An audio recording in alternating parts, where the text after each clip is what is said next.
Let's understand this section number 49। Section 49 ने क्या बोला? सेक्शन नंबर 49 ने बोला कि where any class of further share capital are made on the shares of that class such call shall be made on uniform basis. मान लो आपने ना कॉल मंगाया, ठीक है, मान लेते हैं आपने शेयर कैपिटल करा, ठीक है, और उसके लिए कॉल मंगाया, जैसे कि फर्स्ट कॉल, तो आप इसको कैसे करने वाले हो? यूनिफॉर्म बेसिस पे करने वाले हो। यूनिफॉर्म बेसिस का मतलब क्या हो गया?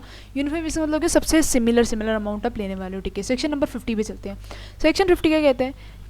कंपनी में authorised by the AO except from any member the whole or part of the amount unpaid if such amount has not been called up, such advance payment shall not be subject to any voting right to any member। मतलब जैसे कि ना मैंने बोला कि आपका ना अभी मैंने फर्स्ट कॉल पे मंगाया 10 रुपये, लेकिन उसने मेरे को कितना दे दिया? उसने मान लिया मेरे को 20 रुपये दे दिया, तो 10 रुपीज़ ये क्या है? अनपेड। तो ये क्या है? ये एडवांस है। एंड अब इस एडवांस के ऊपर कोई भी इंटरेस्ट नहीं दोगे। अब शेयर होल्डर को किसी तरह को भी इंटरेस्ट नहीं मिलेगा, चाहे ये अमाउंट अनपेड था, ठीक है।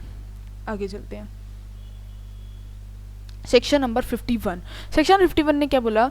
कंपनी में authorised by the AOA pay the dividends in the proportion to the amount paid up on each shares.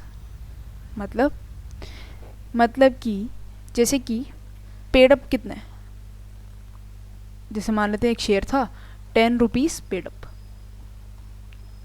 1000 shares किसी ने ले रखे थे, 1000 shares of 10 rupees paid up, तो कितना हो गया? 10,000। और मैंने डिविडेंड डिक्लेयर करा एट द रेट ऑफ 10%, तो इस पर 10% का डिविडेंड जाएगा, कितना हो गया?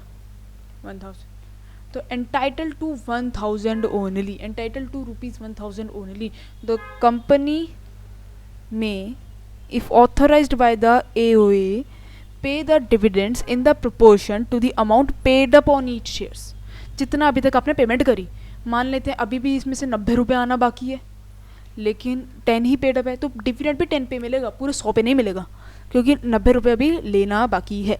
और एग्जाम में क्वेश्चन आ गया इससे रिलेटेड, तो आप इसमें सेक्शन नंबर 49 भी लिखोगे। सेक्शन नंबर 49 क्या था, एक बार और रिवाइज कर लेते हैं। जहाँ पे हमने शेयर्स को कॉल करा था शेयर फर्दर शेयर कैपिटल के लिए, एंड उसको हमने कैसे करा था? यूनिफॉर्म बेसिस पे करा था। उसको हमने कैसे करा था? यूनिफॉर्म बेसिस पे करा था। इसके बाद सेक्शन नंबर 50 आप लिखोगे साथ में। सेक्शन नंबर 50 में हमने क्या पढ़ा था? सेक्शन नंबर 50 में हमने पढ़ा था एडवांस पेमेंट। जैसे कि अभी तक मैंने कॉल्ड अप नहीं करा, लेकिन उसने मेरे को पैसा दे दिया, तो this is called advance payment. इस पर कोई भी इंटरेस्ट देंगे? नहीं देंगे, इंटरेस्ट नहीं देंगे। और साथ ही साथ इस पर अगर कोई एडवांस पेमेंट कर देता है कोई भी हमारा शेयर होल्डर, तो वो एंटाइटल नहीं है वोटिंग राइट के लिए उस पर्टिकुलर एडवांस पेमेंट के लिए, ठीक है। आगे चलते हैं सेक्शन नंबर 51। इन तीनों को आप साथ में ही लिखने वाले हो, ये तीनों का साथ में ही चलता है, जो भी चलता है जब भी एग्जामिनेशन में क्वेश्चन आ जाता है। इसमें आप क्या लिखोगे? इसमें आप लिखोगे company if authorised by AOA pay the dividends on the amount paid up.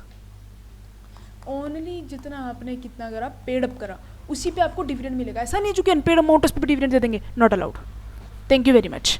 तो आपको तीनों सेक्शन एक साथ ही लिखने पड़ते हैं, section number 49, section number 50, section number 51। Then it will deemed your complete answer. Thank you very much.